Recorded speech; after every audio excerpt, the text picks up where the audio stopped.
Before you start using ChatGPT the wrong way, let me show you how to save hours and hours just getting going the right way. And I'll show you the various features of ChatGPT and how I use it. So the purpose of this video is really to let you understand just how to get going. It's for people that haven't even looked at ChatGPT yet and just want to know what they should be doing as they go through the process. First of all, we're on the ChatGPT window, as you can see, and there's a range of things on here. Now, I'm going to be talking about ChatGPT, the paid version, although most of this will work with the unpaid version, with the free version. But the paid version does give you a lot of features. Just for notification, I am also using the Teams version, so there are a couple of things that might look a little bit different. But let's get cracking. What is ChatGPT? ChatGPT is a large language model, and this large language model will allow you to do all sorts of things, save you a huge amount of time, and save you a huge amount of effort in your day-to-day tasks if you use it the right way. So, let me explain what I've done over the years. I've spent probably 2 years since ChatGPT came out, really digging into how this and other AI tools can really help you day to day.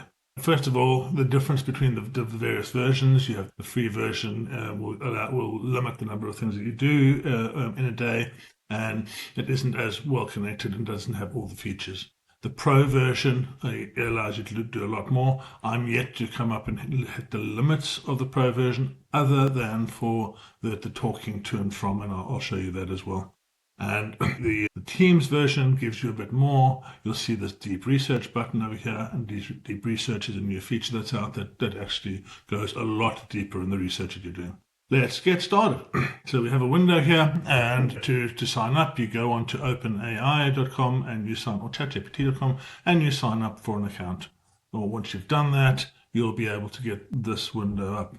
I'll be sharing my mobile phone as well, and I want you to kind of understand the difference in interacting between the two. First of all, here's a view of my mobile phone, and I'll bring that in and out as we go through.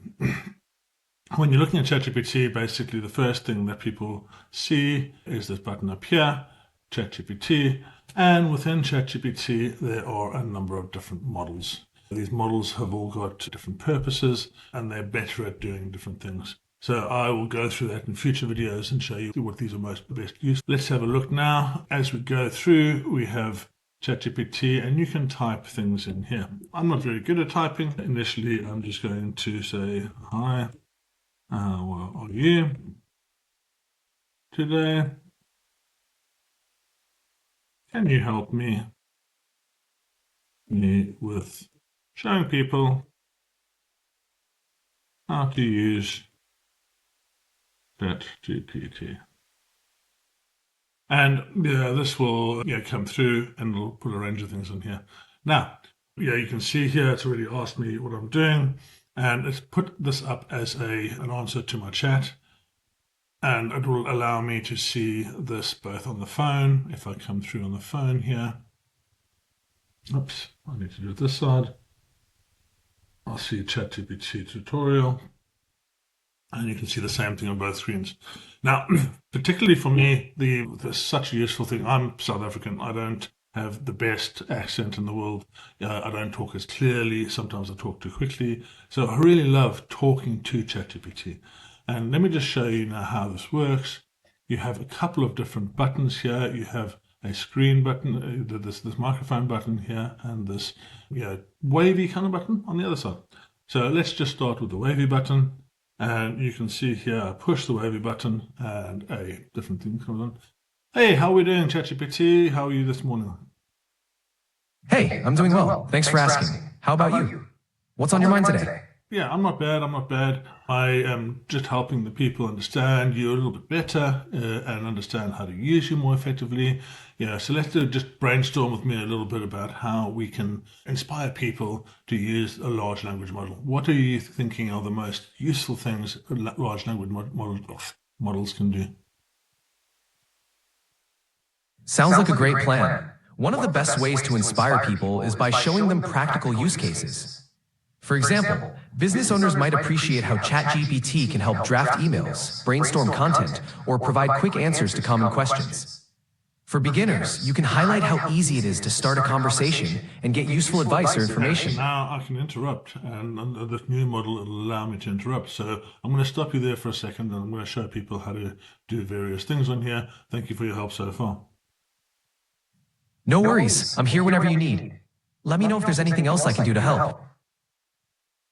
So you can see you can have a conversation, and then once you've had the conversation, that conversation will actually come up in this the thread behind. So let me take that off the screen at the moment. So what we have here, and you'll see that this has not yet shown up on the screen here. So if I refresh this, it'll then come up and show on the screen. I said to you that the only limitation I've come up against with ChatGPT at the moment is that when I'm talking to it like this, it only has, I think, an hour's worth of time that you can actually talk. So that's one of the only limitations I've had on the Pro and the Teams elements so far. Now, given that we have just a range of things here, you'll see I have a load of different conversations that I've had. And one of the things that I found is really a problem with ChatGPT is overwhelm. It gives you so much information in so many different ways that you need to actually keep a track of what it's doing. So what you can do in here is you can literally go in and rename the thread. This is called a thread, and between the different threads that you have here, there are things that happen. So with ChatGPT, when you start talking to it, you start building up this memory of you, and the memory will go through and it'll take all the different interactions that you have with it, and it'll keep that in its memory, and from there it'll learn how you wanted to respond to you, how you wanted to answer. You'll see over here it says memory updated. So if you start on a really blank new version, it won't be there. But when you're telling ChatGPT what to do, and we'll cover that in the next video, it'll then start learning about you. So you can go in here and you can rename all of these different projects, and I do doing that because it allows you to really keep track of what's happening. It will try and take the conversation thread from the first thing you say, and it'll try and make that very much understood so that you can have the right names here. So you'll also notice on here that you have a range of projects up here. This is only on the Teams version, guys. So I've got the Teams version. The Pro version is $20 a month. The Team version is $25 a month. And this allows you to interact with other people on your team. So if you have it in your company and you'd like to have other people working with you, then Teams way is a good way to go. There's also different values if you pay per month or you pay for a year in advance. So just keep that in mind. So now we have the opportunity of speaking to ChatGPT. And let's go and look at that idea of doing some emails. So I'd like to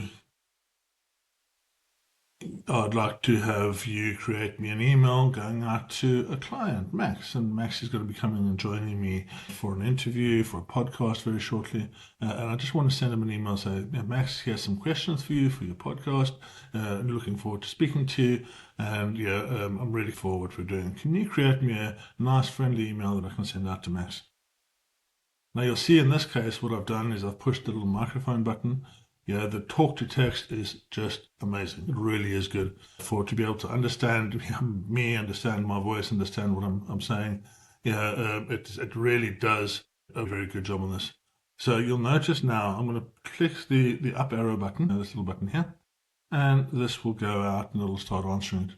And what I love to do is have the two different screens, so the mobile and the window open, because if I want to copy and paste things between the two, then I can just talk to it on my phone. I can come onto the PC and copy it from the PC and copy it into my email. However, you'll notice now that there's a down arrow, and this is now created. This is now created the email. And great, I can copy it out, but it's not showing on my screen.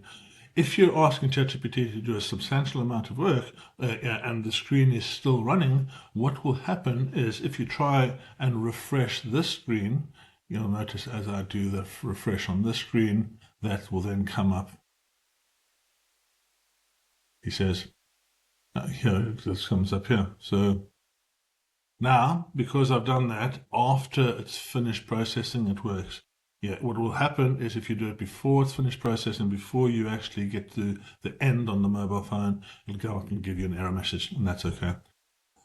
So a couple of things that I found with ChatGPT, it will, quite often, strangely enough, you'll be talking into it and it'll just give you something in Welsh. At that point, you can either at the same time say, I need this in English, or you can do it again. When we're talking about getting the two screens synced, all you need to do is log on with your same username and password, and this will come up. So just let's look at this again. We have threads. Between the different threads, you'll have different conversations. As you're having these different conversations, stuff will go into memory. As it goes into memory, it'll then learn about you, and you can go into the memory and you can change things. So if I go up here, I say to the settings, I look at the personalization, and you can manage your memories. And what happens is as you go through and you're talking to different things and you're helping different people, the memory that comes in here may start doing things that really doesn't help you very much. So I can go in here and I'm going to just delete some of the memory. And you should come in here quite often, and from this point of view, just tidy up your memory.